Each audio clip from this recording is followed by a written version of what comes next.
nararamdaman mo pag nalulugod ang Diyos. Inspired ka na pumunta, hindi ka tinatamad, hindi ka nagsasawa. Totoo po yun. Pagkagawain ng Diyos, hindi pinagsasawaan. Kasi po, yun ang nagbibigay sa atin ng pag-asa, mga kagalakan po, at tayo po ay lumaban sa kabila ng hamon sa mundo ito. At hindi naman po tayo lang nakakaramdam nito. Buong mundo po eh. Kasi nasusulat naman po yan eh. Pag sinabing nasusulat po, ano na po yan? Salita ng Diyos, hindi mapapayo. Hindi pwedeng palihan ng sitwasyon, yaman ng mundo ito, hindi po. Kasi, as it is written, ears never been heard, and eyes never been seen, and even the hearts of men not enter. Hindi po pumasok ninuman sa puso ng tao. Ano yun? Yung mga umiibig sa Kanya, yung mga bagay na inihanda ng Diyos sa mga umiibig sa Kanya. At hindi po yun. 1 Corinthians chapter 2 verse 9. Eyes not seen, nor ears never been heard, nor it come enter into the hearts of men, the things that the Lord Jesus Christ prepared before us, to those who love Him. May nakahanda sa atin ng mga pagpapala ng Diyos na wala sa mundo ito. Dahil sa dakilang pag-ibig ng Diyos.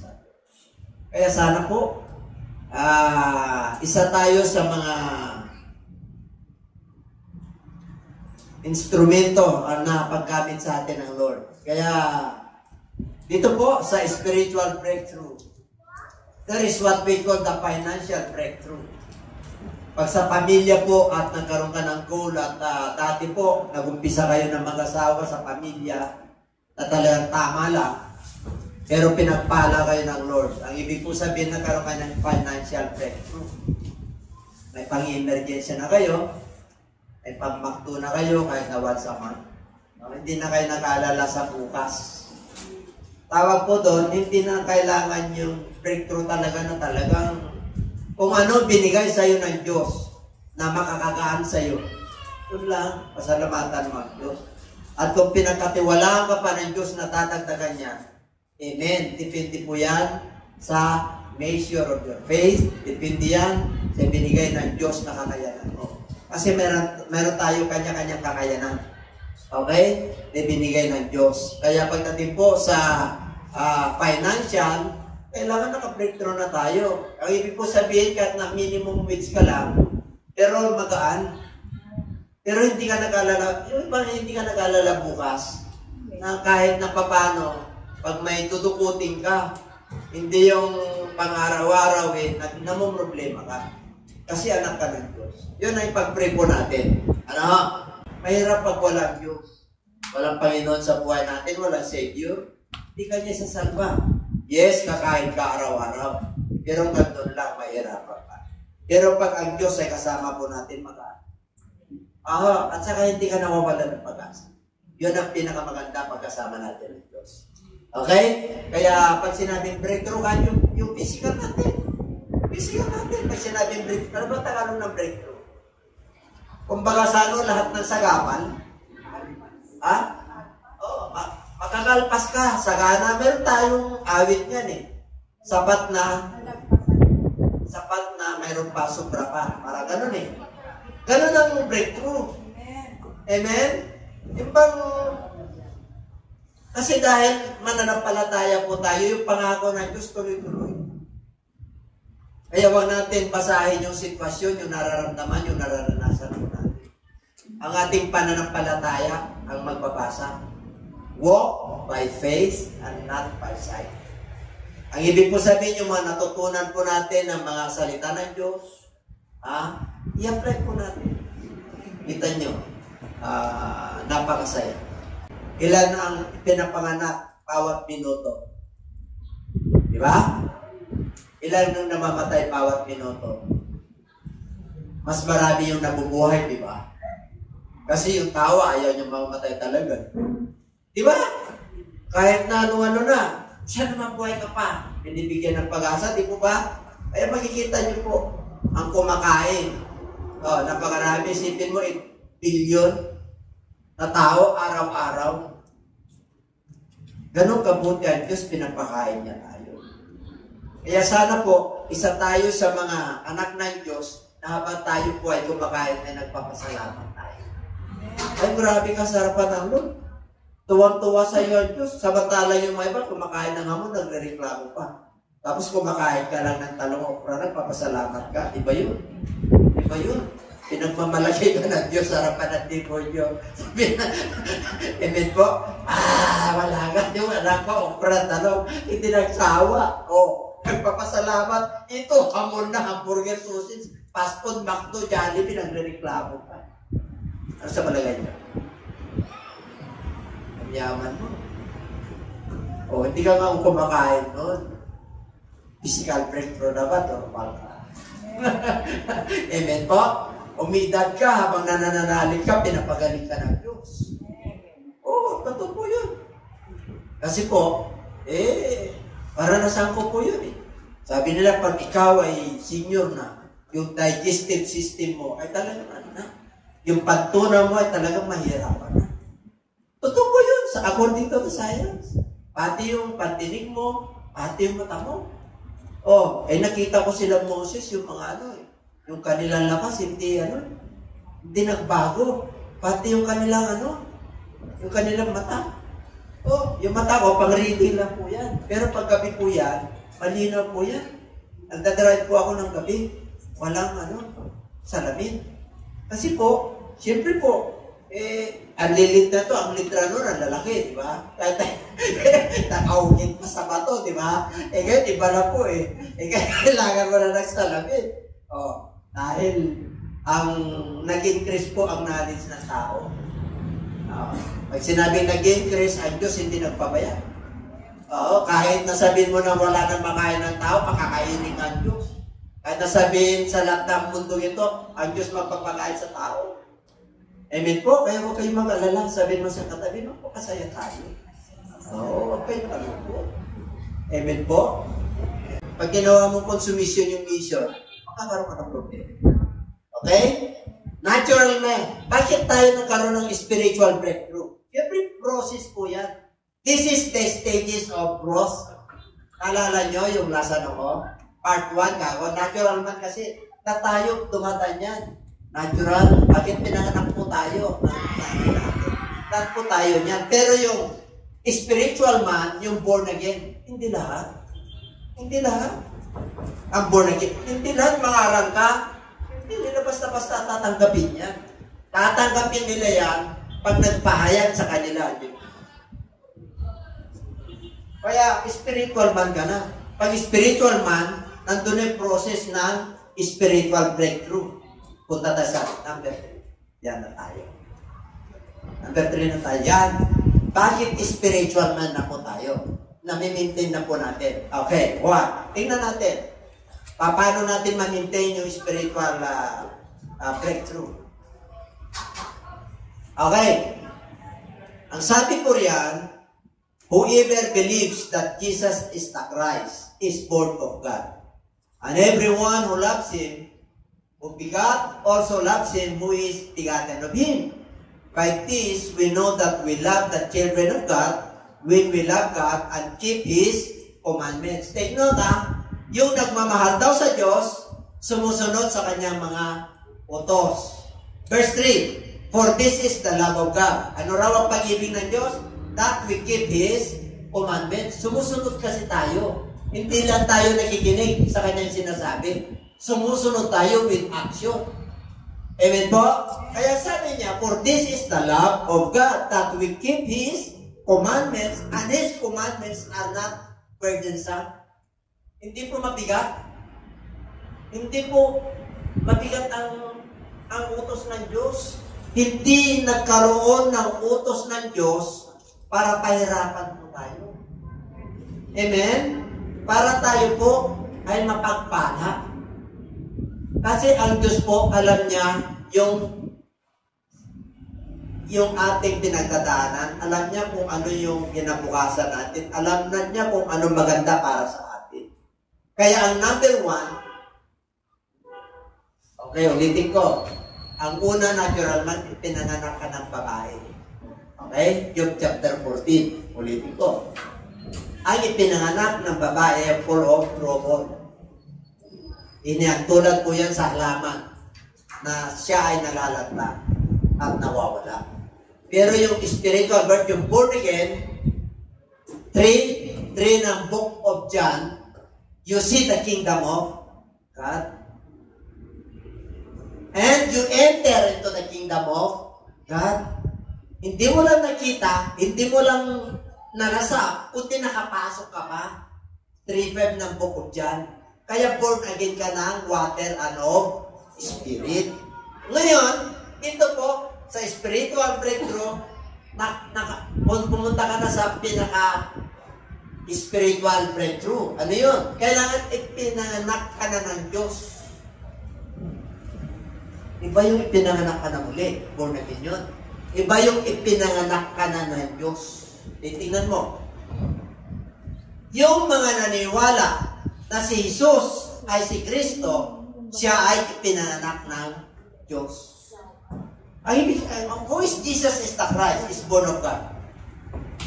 Si Jesus sa atin po, hindi lang siya tao, kundi siya yung tagapagligtas, siya yung Espiritu, siya yung Diyos na nagkatawang tao. Yung iba, hindi sila maniwala dyan. Amen? Kaya yung iba, akala nila, nakaupo sa trono tatlo. Nakakita ka na ng Diyos na tatlo? Ano sabi ng Diyos sa Book of Isaiah? Wala akong kilalang ibang Diyos. Ako lang. Ako lang si Yahweh. I am the Lord God, the Spirit.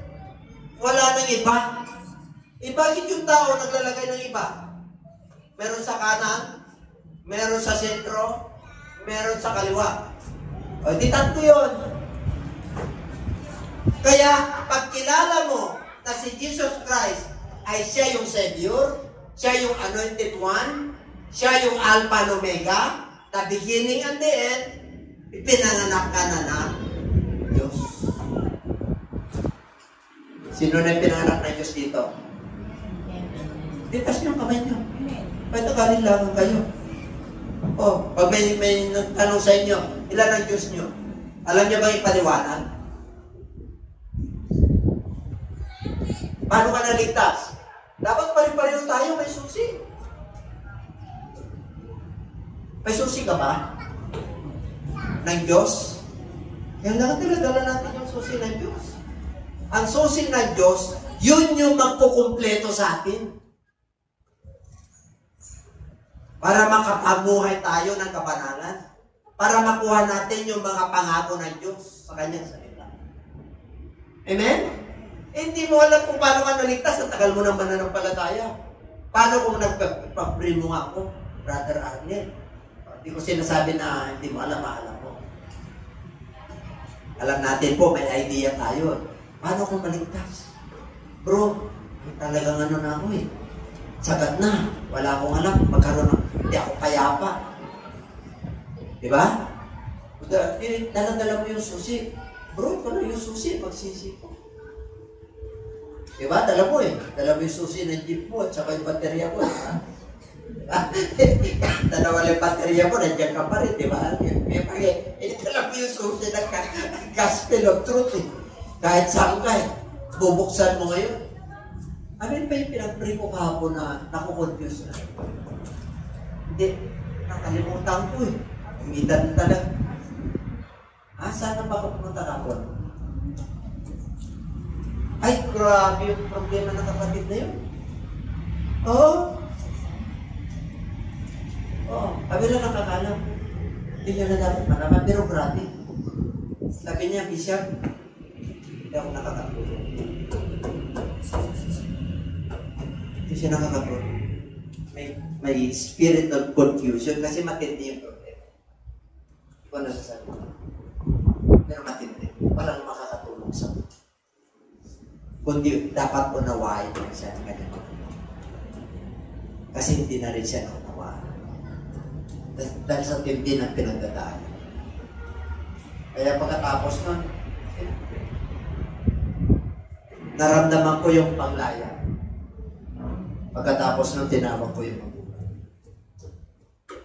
Abi, continue yan. Continue. Ayaw yung magulang. At kamali lang yung tao. Ibig sabihin yung pagkakamali ka sa pag-aaral, marami pagkakamali. Amen po? Pagsuway.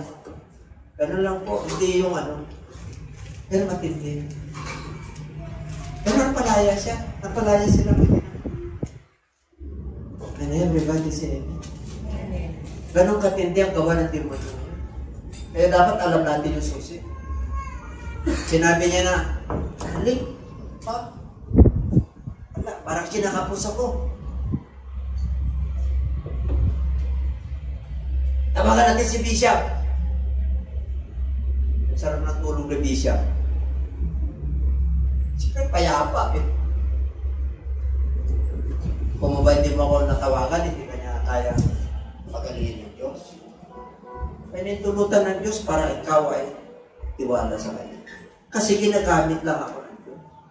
Ginagamit ako ng Diyos according to His will. Amen? Kaya kung nag-pray ako talaga, gagaling ka.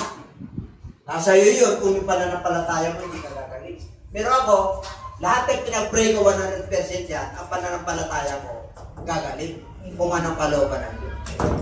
Mari hindi siya gumaling, pero yung kaluluwa niya niligtas. Amen? Amen? Kasi tumitingin tayo sa sitwasyon. Mari hindi gumaling yun. Mahirap siya, hindi siya nakapag-abroad, pero yung bulsa niya sa kanan. So magana lang ng pinag-pray ko naman eh. Oh, kaya na lagi ko sinasabi na kung kawawa to. Pag nag-usap ang wala yung mga oh, sayang yung salita ng Diyos. Nagsaboy na naman. Spiritual breakthrough. O, biro mo, kilala mo ang Diyos mo at pinanganak ka ng Diyos. Bakit po? Kasi, ito yung pag-ibig ng Diyos. Ano yun? And everyone who loves Him, pinanganak siya dahil who is begotten of Him. Ay, ang lalim yan. Ang ibig mo sabihin, kilala mo yung Diyos mo. Nag-iisa lang sa trono. Kahit nasabi niya, meron siyang tinatawag na Ama, siya pa rin yun, alam mo. Hindi ka nakukonfuse. Kahit ang dami ng turo, ay, tatlo talaga yan. Alam mo, isa lang talaga. Kasi kilala mo. Kasi ipinanganak ka na ng hindi ka lang ipinanganak ng magulang mo, ng nanay mo. Hindi ka lang ipinanganak ka na muli, kundi ipinanganak ka ng Diyos. Kaya yung spiritual mo matindi. Kaya sabi niya, kilala mo siya kasi sumusunod ka sa kanyang mga utos. Kasi ito ang pag-ibig ng Diyos. Pag tayo po ay sumusunod sa kanyang mga utos. Kasi yung kanyang utos, hindi mabigat. Bakit ang bigat pa ng utos sa atin? May Sabat day ang Lord. Mabigat ba yun? Mabigat ba yung humayo tayo? Mabigat ba yung i-share natin yung gospel? Hindi po. Pagkaan yun. Nalulugod ang Diyos. Pangalawa, bakit spiritual breakthrough? Dahil tinakanakan ng Diyos, number 1, kasi sinusunod mo ang utos ng Diyos. Kasi kilala mo si Jesus Christ. Hindi lang siya Son of Man, hindi lang siya living Son of God, kundi He is God. Kilala mo kasi siya, number 2. For whatever is born of God overcomes the world. Pag ikaw ay pinanganak ng Diyos, ano yung overcome? Napagtagumpayan mo ang mundong ito. Alam niyo ba kung ano yung nasa mundong ito? Pleasure. Nakapokus ka sa mundong ito, akala mo, yung hanap buhay mo, yung karir mo, yung pagdating ng pagkain natin sa araw-araw, ganun na yun. Lalahanin po natin. Meron po tayong kanya-kanyang nakatakdang appointment kay Lord. Kahit na gusto mo na mag 100 years, pag kinuha ka na ng 40 years, wala kang magagawa. That is reality. Ha? Huwag kayong ganong mag-focus sa mundong ito. Huwag kayong ganong masasaktan kung sinasaktan kayo ng kapwa nyo, tanggapin nyo lang. Eh, lahat naman, didiretso yung paa natin eh. Una-unahan lang. Ang maganda, pag ikaw ay mananampalataya, may legacy ka, may patuto ka sa iniwan mo. Kahit na wala ka na sa mundong ito, maalala ka pa rin na ikaw ay ginamit ng Diyos, kaya siya ay naging mananampalataya, at kaya siya ay pinagaling ng Diyos, kaya siya ay pinagpala ng Diyos, dahil ginamit ka ng Diyos. Matutuon niya na yun. Itatransfer niya sa kanyang anak. Alam mo ba, yung pastor na yan, yung elder na yan, yung fellowship na yan, diyan tayo pinagpala ng Diyos. Amen. Kahit na wala ka na sa mundong ito, yung mga generation ng generation to come, ikukwento nila yan. Kasi ipinanganak ka na ng Diyos. That's why your spiritual breakthrough ay tumatagos. Walang harang ang pagpapala ng Diyos sa iyo. Kasi sa sarili mo, yung relationship mo sa Kanya, alam mo, yung connection mo sa Kanya, 24/7.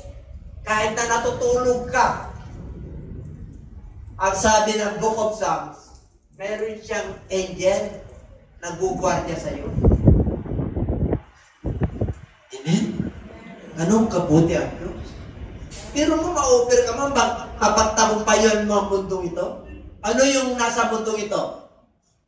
The last of the eyes. Di ba? Ganda ng cellphone nyo. Sana magkaroon din ako.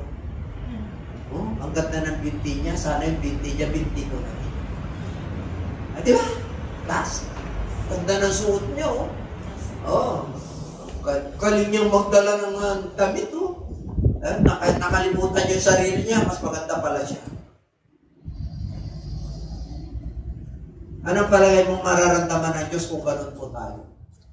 Hindi natin na-appreciate yung paglikha sa atin. Meron tayong individual personality. Pero mo, God created us in His own image, the image of God. So, ibig sabihin natin yung image ng Lord sa bawat isa sa atin. Ako naipit.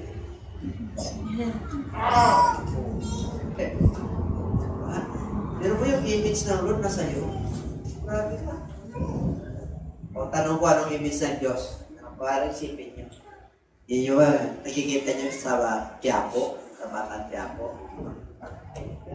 Ayun yung image ng Diyos. Ay, parang si Kristo. Kaya lang walang litrato si Kristo nung buhay pa. Pero ba? Wala, kahit na iukit nila. Bakit po? Para hindi siya i-worship. Worship mo ang Diyos Espiritu. Ano ang mag-worship sa Lord? Diba?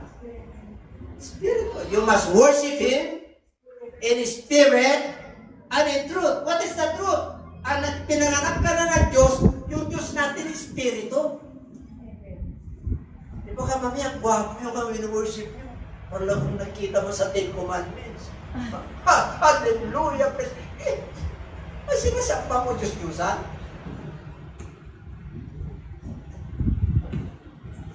Pag ipinanganak ka na ng Diyos, Espiritu.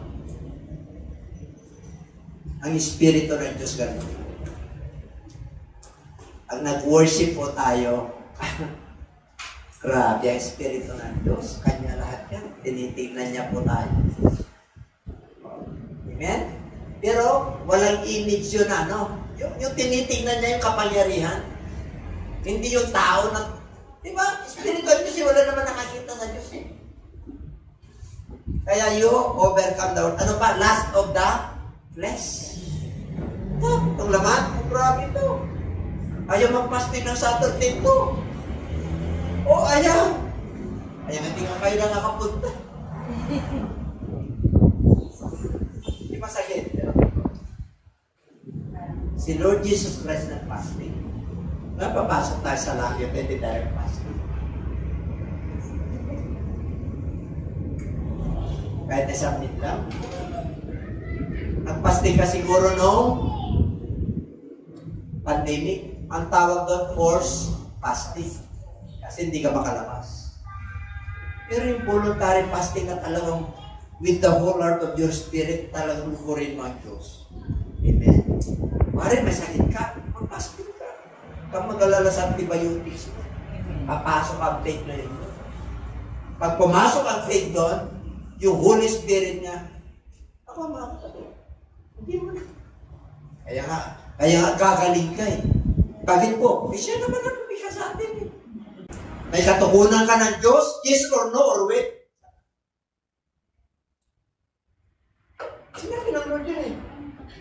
In everything, give thanks, for this is the will ng Diyos na dumaan ka sa proseso.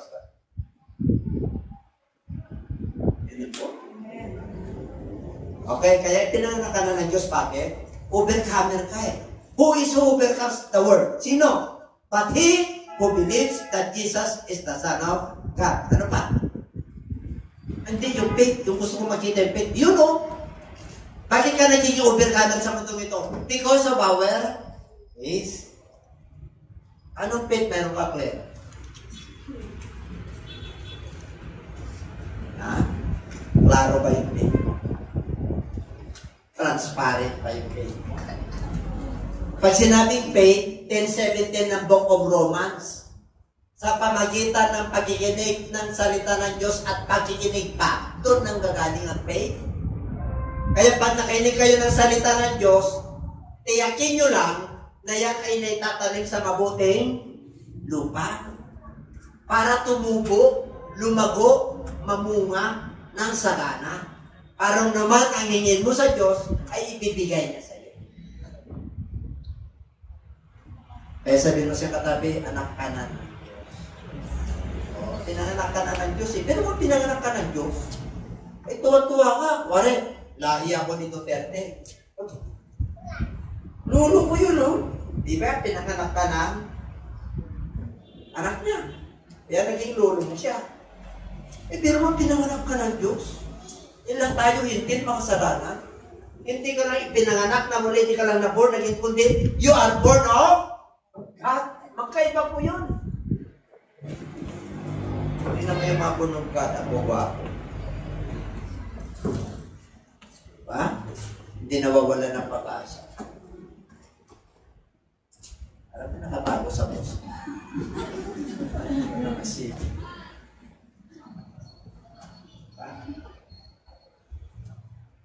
Bolong ka. Grabe. Ang gaganda nyo, gugwapo. Ayan yaman nyo pa. Hindi na sila naniwala. Anak ka na nga ng Diyos, si Anya. Ano sabi ng Diyos? Psalms 24. The earth is the Lord and the fullness thereof. Itong buong lupa, yung earth. Itong buong kalupaan ang nagmamayari ang Diyos. Lahat ng mga nakatira rito, siya ang nagmamayari. Yun yung Diyos natin. Kaya sabihin mo sa katabi, mayaman ka. Kaya sa dampa ko nakatira. Ang yaman na tinutukoy dito, yung kapayapaan, yung kagalakan, yung pag-asa, yung pag-ibig na hindi kayang bayaran at tumbasan na sa lapi. Yun yung tunay na kayamanan, yung buhay na walang hanggan. Yung kaligtasan na nandyan, pag walang-wala ka, siya yung kaligtasan mo. Kahit na may sakit ka, siya yung kaligtasan mo sa sakit mo. Sa soul mo. Yun ang tunay na yaman. Alin mo naman yung ang dami kang pera, ang lungkot mo naman. Amen po? Di ba ni tamang-tama lang? Saya. Tatangin ka na nga, Lord, pag-pray ka. Amen? Kung sino-sinong pinapagkatiwalaan natin sa Diyos, kaya nga anak ka ng Diyos eh. Amen? Wala yan. Yung mga hirap dito, wala yan. Yung mga problema rito, wala yan. Pag anak ka ng Diyos, ako. Ang tawag dyan, sisiw lang. Ang ginagawa niyong pugo eh. Hindi ginawa yung malaki, yung turkey. Ano yun? Nakalo? Hindi yung apo. Ginagawa yung problema, apo. Sa harapan ng Diyos, sisil. Ito pa kaya eh. Kaya yung iba hindi na alam kung sino nauna, itlog o. Bahala na kayo. Nauna ang Diyos yun. Espiritu ang Diyos siya lumikha eh. Amen po. Anong gagawin mo? Kahit ng itlog, gawin niyang pato. Pwede yun, Diyos siya. Kahit ng itlog, gawin niyang pato. Diyos siya eh. Napag-alam mo. Kaya pag kami kapatira tayo na naging umasenso, abay, salamat, Panginoon. Hindi, yung iba, bababa ka pa. Pinagpipray ka pa na, sana yun mo. Hindi na. Dapat pinagpipray mo, kapatid niyo. Sana, isang araw makita mo yun. Yung ugali niya na maganda ngayon. Yung maganda na tinutukoy ko, yung pangit ugali niya, talaga hindi karapat ang Diyos. Sana isang araw, Panginoon. Ganun tayo dapat eh. Amen po. Kasi overcomer ka eh. Pag overcomer ka, itong mundo na ito, nasa ilalim mo. Parang nakatugtong ka sa planeta, kasi kung marunong lang ako magano ng internet. Dami kasi ako siguro drawing dyan. Para si Lord, di ba? Nandun siya sa ibabaw ng planeta. Yung lahat ng problema ng planeta ito, nandito. Tapos nandun naman ako sa baba. Dito lang ako ni Lord. O, yun, sino yung balintayad siya? Ako yun. Nandun lang ako nakabiti sa laylayan ng kanya. Amen po? Kasi pag tumataas siya, nakabiti na mo rin eh. Nakaangkla mo rin eh. Amen po? Ano ibig sabihin nun? Kahit anong problema mo, pag nandun ka sa Diyos, hindi ka niya pababayaan. Hindi mapupunit yung garbage load. Kahit napupunit, ito kayo nakabitin, Diyos yun eh. O, ganun yung Diyos natin. Number 3. We know that whosoever is born of God does not sin. Grabe ito. Yung mga ipinanganak na ng Diyos, hindi na nagpapatuloy sa pagkakasala. Hindi ibig sabihin niya na hindi na siya nagkakasala. Ang ibig po sabihin, hindi na siya nagpapatuloy. Kasi hindi mo naman pwedeng sabihin na dahil anak ka na ng Diyos, wala nang accepted ka na sa kasalanan. Hindi ganun yun. Kasi pag nag-isip ka na masama, tabigla ka minura mo, ano yun? Ano yun? Tapos hindi mo hiningi kinakabihan ng gano'n, hindi ka pa nakundig. Diretso talaga, pinuram talaga. Ang lulutong. Tapos hindi ka pa humingi ng patawad. Alam nyo, yung mga tao na pinanganak na ng Diyos, pag hindi sana yan na magsakit ng damdamin, hindi makatulog yan. Hindi makatulog yan. Kaya nakikita na kayo, hindi kayo sanay na magipag-away. Tapos inaway kayo, di ba? Para, di ba? Sama. Pero humingi ka ng patawad kayo. Yung mga nabitawan mo mga salita. Kasi anak ka na ng Diyos, ang anak ng Diyos ay hindi nagpapatuloy sa pagkasala. But he who has been born of God keeps himself.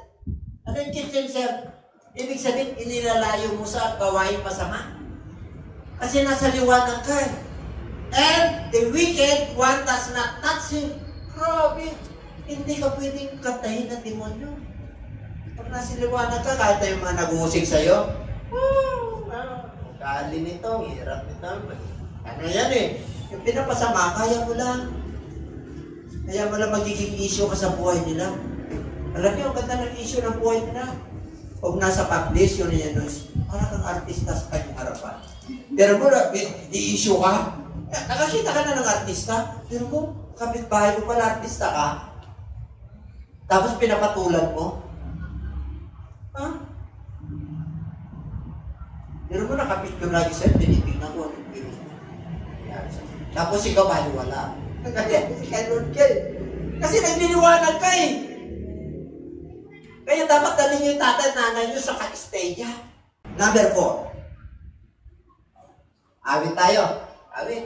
Diba? Beloved, let us love one another. For God is of God, love, and everyone that know with God is born of God. Ayan, beloved, mga minamahal, magmahalan tayo sa isa't isa, sapagkat ang pag-ibig ay sa Diyos. At sino man na umiibig ay ipinanganak ng Diyos. Sino ang umibig dito?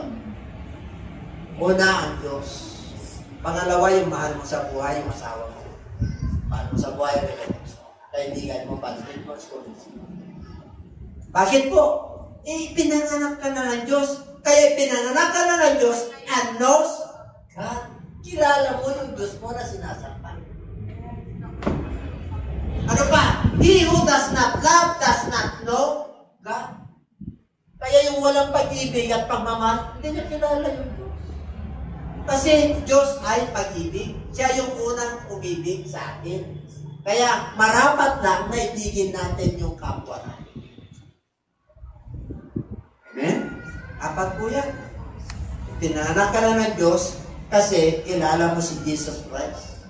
The Christ, Anointed One, Savior, God. Pangalawa, you are born of God. Pinanganak ka na ng Diyos kasi overcome ka. Kasi dahil sa pananampalataya mo, yung lust of the flesh, yung lust of the eyes, the pride of life, the love of this world, kaya mong apakan. Kasi nangihibabaw yung faith mo, yung salita ng Diyos sa'yo. Number 3, hindi ka na nagpapatuloy sa paglalasa. Pag anak ka na ng Diyos at ipinanganak ka na ng Diyos, pag may kasalanan, nakukonvict ka. Panginoon, hindi ko magawa yun. So, susunod, hindi ko nagagawin. Amen? Ang pang-apat, ang ipinanak ng Diyos ay kilala niya ang Diyos. Kasi nagmamahal ko siya. Kung hindi siya pinatawad, perfect love. Hindi nagpapatuloy. Yung love mo sa Kanya, kahit na nagsawa na siya sa'yo, pero hindi ka magsasawa sa Kanya. Kasi ang Diyos ay sumasawa. Amen?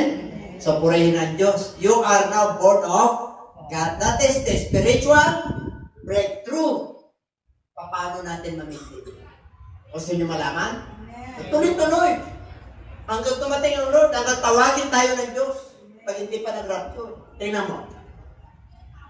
Maintaining spiritual breakthrough. Ephesians 5:18. And do not be drunk with wine in which is dissipation, but be filled with the Holy Spirit. Huwag kayong magpakalasing ng alak kasi ito ay nakakasira ng buhay at kabuluhan at nandyan. But be filled with the Holy Spirit. Ang daming lasinggo.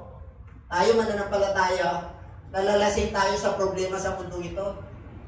Yung kabalisahan, doon tayo nalalasing, araw-araw nandun. Hindi mo alam, hindi ka uminom ng wine na literal, pero naman yung kabalisahan, nandun. Kaaway ng Diyos yan eh. Ano sabi ng Lord sa mga balisa? Gentiles ka, hindi ka anak ng Diyos. Pinanganak ka na ng Diyos eh. Bakit ka mag-alala yung kakainin mo bukas? Bakit ka mag-alala yung ibabayad mo bukas sa kuryente? Bakit ka mag-alala yung cellphone mo mapuputol? Kung mag-alala, basic mo yan eh. Hindi ka makukommunicate eh. Di ba? Mapuputol yung communication mo. Tapos, paano ka sisingilin? Yung iba nagpipray pa, sana magputol ito. Para hindi ko makamprovise. Pag may problema, hinaharap. Natandaan niyo. Hindi tinatagpo na ng problema. Hinaharap. Kasi yung pagharap natin sa problema, harap, kasama natin. Pag kasama mo ang Diyos, hindi ka mabibigo. Yes! Hindi ka mabibigo.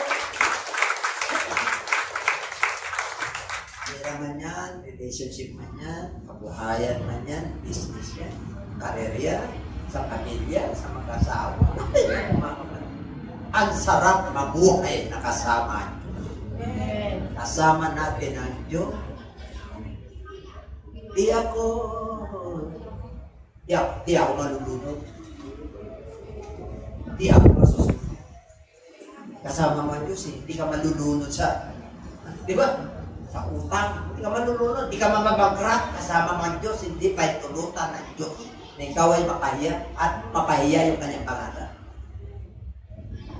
Luhurin mo lang ang Diyos sa buhay mo. Kung sakali man nagkamali ka noon, okay, tangkapin mo. Go forward para sa Diyos ito. Yung ginagawa ko. Tingnan niyo sa araw. Makakalimutan nila yung ginawa mo. Ang makikita nila yung kagandang loob ng Diyos na ginawa sa iyo, sa buhay mo. Marami kang magiging kaibigan. Kasi ang Diyos ang magbubura niyan. Ang makikita na nila sa buhay mo yung kaluwalhatian ng Diyos kung liwanag. Amen? Kaya huwag ka mag-alala yung ginawa mo. Hindi mo naman ang forgiveness yun eh. Hindi mo naman binalik-balikan na yun eh. Kaya nga, if anyone in Christ, di ba? He is a new creation. All things are passed away. And all things are bago na lahat yan. Di ba? Time of refreshing, bago na. Amen? Yung mindset, yung heart, ano mo binago ng Lord yan? Pag binago ng Lord yan, yung mga ano ng katawan natin, tapos templo ng Diyos to, naku, hindi ka may stress. Amen? Kasi binago na ng Diyos eh. Huwag mo nang ano na, bata kasi ako ganun. Wala na. Wala na yun. Bago ka sa panampalataya ka. Sumunod ka lang. Okay? Ano pa ba? With whom the kings of the earth committed fornication, and the inhabitants of the earth were made drunk with the wine over fornication. Hindi lang wine yan eh. Pati sa pagkikapit. Ano yung pagkikapit? Hindi literal. Pag ikaw ay sumamba sa Diyos-Diyosan, nakiyapit ka, kilala mo yung Diyos mo, pinanganak ka na ng Diyos eh. Tapos kinukompromise mo pa yung pananampalataya mo. Pare, ako, ginawa kong ninong ni Marcos. Tapos sa Katoliko, di ako pupunta. Amen? Bakit? Alam mo naman ang galitan niya. Ay tulad ng fornication. Amen? Pare si Sandro. Hindi si Marcos na kanan. Merong issue. Kayong anak, wala naman ang issue to eh. Amen po? Amen po ba kayo? Pare, ginawa kong nino. Namalay natin. Hindi naman ako talisang na kanyang ninong ngayon eh. Amen? Kung hinahanap nila, sino yung walang views ito ah? Wala akong views eh. Mag-views nga tayo dito, pakinggan natin. Ay, narinig nila. Ipinanganak ng Diyos. Ba? Ayaw sa parayon, trending yun. So, nakaraman na narinig ko. Sabi ni Tatay Digo. Panurin nyo nga ito, walang Diyos, kawawa to. May posible ba sa Diyos? Baka kayo, printing na eh. Mayaman na si Bishop, anong mayaman? Diyos pa yun.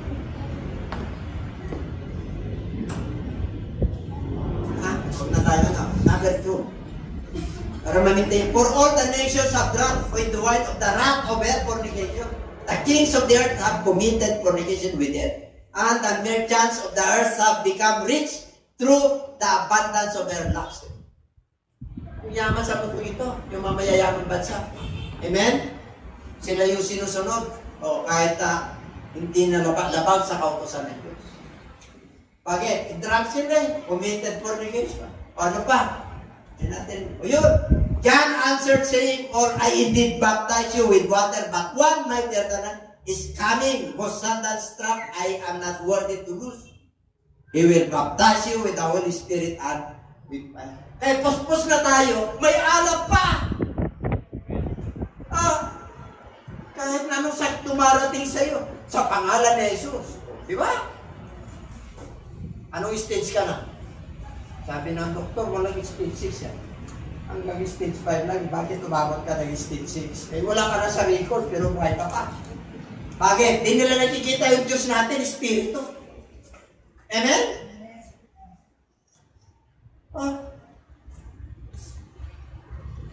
Tingnan mo yung tabi mo kung walang pera yan. inantok na kayo.